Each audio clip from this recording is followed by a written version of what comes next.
Та-дам! Вот мой коврик, он растет, обещал показывать его больше, но не получается. Вот сколько у меня осталось в бобине. И я сменила декорацию в камине. Вы можете посмотреть отдельно видеоролик. Про камин я там рассказывала, какой он у нас, какой фирмы и прочее.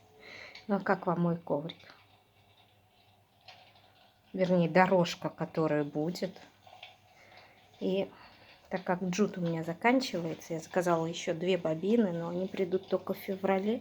Но пока что я буду заниматься другими проектами, а от вас жду отзыва, подписки и большого пальчика наверх. Так, спасибо всем. Если будут какие-то идеи, пишите, буду рада на все ваши вопросы, идеи, все воплотить и ответить.